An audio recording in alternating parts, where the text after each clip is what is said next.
تجربة اليوم بنجرب فلافل، بنمشي على مراحل مختلفة ومطاعم مختلفة، بنشوف وش أحسن أكلة ممكن ناكلها من ناحية الفلافل.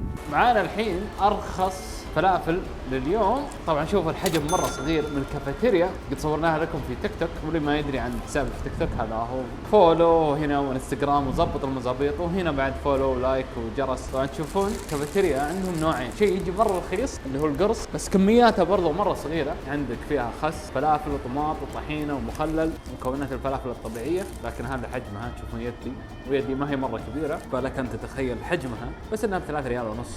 قول بسم الله. لذيذة بسيطة صغيرة، فهذا إذا بغيت تاخذ فلافل ب3 ريال ونص بتحصلها من مكان لطيف زي كافيتيريا. طيب الحين احنا في فلافل حمار معروف لا يعرف، أخذناها بدون حمص وبدون بيض، فتيجي معها الفلافل الخضروات الدنيا الحلوة هذه كلها، ورقيات مخللات طحينة شطة على الخبز العربي اللي تشوفونه قدامكم، تشوفون الحجم كل هذا ب6 ريال. فعشان كذا أنا أحب هذه الأكلة، أكلة الفلافل مشبعة، محشية بالبطاطس محشية بالفلافل، الدنيا هذه كلها تخليك تاكل وجبة بسعر مقبول وفي نفس الوقت مشبعة جدا.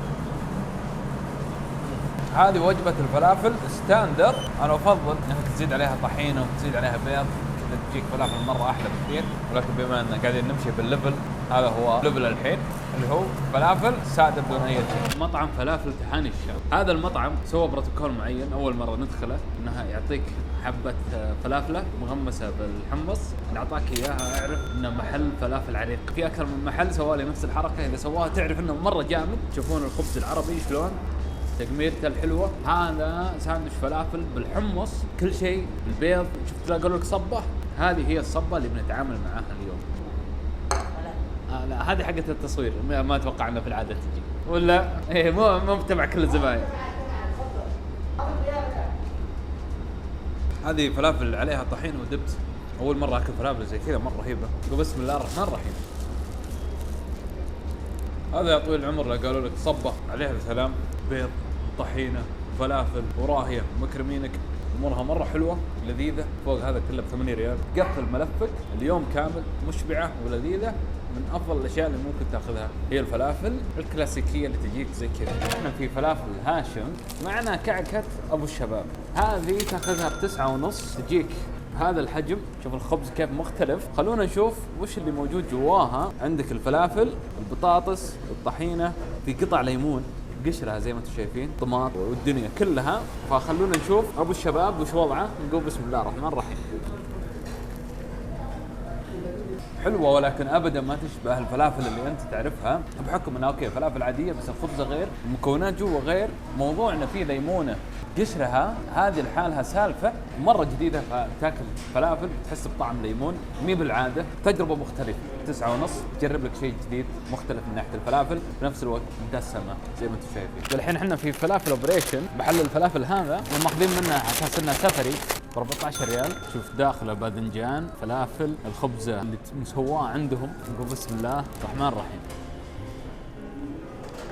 الفلافل نفسها لذيذة وراهية مرة. هذا من الأماكن اللي ودك تاكل فلافل بس ما تضر برستيجك بنفس الوقت، تروح مكان مرتب متكتك، ديكورات ودنيا، متأكد أن أكلهم مرة حلو، فلافلهم لذيذة ومشبعة. هذا المكان راح يناسبك ب 14 ريال بس.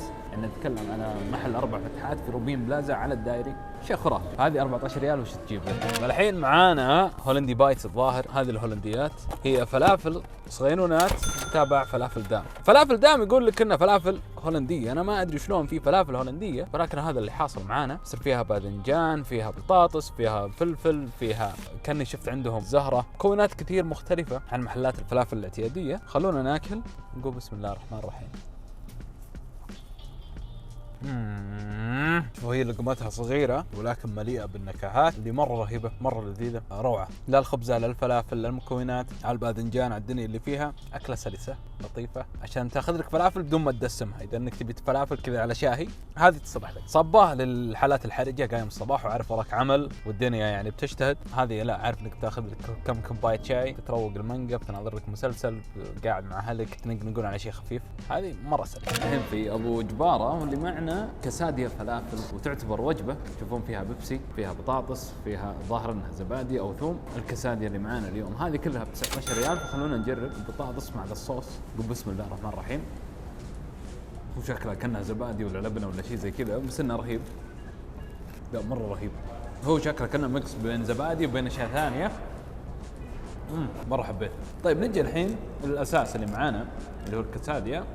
زي ما تشوفون خبز التورتيه اللطيف، الفلافل اللي جوا، جبنة التشيدر، الزيتون، يذكرني في البيتزا ولكن صاير على شكل كاساديا بحشوة بيتزا تقريبا. خلونا نقول بسم الله. أول واحدة نغطسها لأن أنا حبيت الصوص ذا مرة. نقول بسم الله. هو فعليا ذكرني بالبيتزا، ولكن التغميسه اللي معاه البارده هذه واحده من اروع الاشياء اللي اكلتها من فتره. فضروري نجرب الكاساديا هذه. تاخذ معها زبادي، لو تاخذ البطاطس والزبادي ذا اللي معها تقدر تغمس فيه وتاكل بتنبسط. شيء مره خرافي، مره لذيذ. معانا الفلافل اللي ب 25 ريال. هذه بيتزا فلافل راقيه جدا تحولت الى بيتزا. قطع جميلة. طبعا احنا ماخذينها من فطيرة الفلافل، اشي موزاريلا، زيتون، خضروات، قطع الفلافل الجميلة والبطاطس. فالمفترض تعطيك تجربة الفلافل ولكن على شكل بيتزا. طبعا طحينة بدال الرنج صوص نديله. بسم الله. جبنة موزاريلا، جبنة تشيدر، موزاريلا هنا، تشيدر هنا، حباية البطاطس. اوكي مو بنفس مفهوم الفلافل اللي انت تعرفها ولكن بنفس الوقت مرة لذيذة. جمع لك بين شيئين حلوين، البيتزا والفلافل. شيء رهيب اذا بتجرب شيء مبتكر. سانيفيل هذا محل دامج ل 3 محلات، بيكري على محل اكل صحي على محل بيتزا. فالفلافل اللي تشوفونه معانا اليوم مختلف.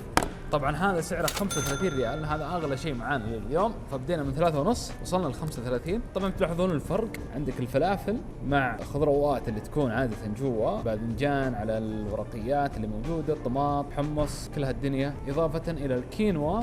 وهنا معانا الطحينة. كل هذه في صحن واحد. خلونا نجرب. نقول بسم الله الرحمن الرحيم. هذا الحمص والخس، حباية الفلافل. نقول بسم الله الرحمن الرحيم. شوف المكس العجيب الغريب. اتوقع بيجوز كثير حقين الاكل الصحي. لو تلاحظ ما في خبز، بداله كينوا، صاير هيلثي اكثر، صار اسمه سوبر بول، صار ب 35 ريال. فهذا الفرق بينه وبين الاصناف الثانيه اللي اخذناها. صراحه حبيت فكرته، جازت لي مره. بما ان في نهايه تجربه اليوم خلونا نتكلم بشكل عام. مرينا محلات كثير باسعار مختلفه، اكلنا الفلافل باشكال مختلفه. انا شخصيا افضل الفلافل بشكلها الطبيعي اللي هو الصبه.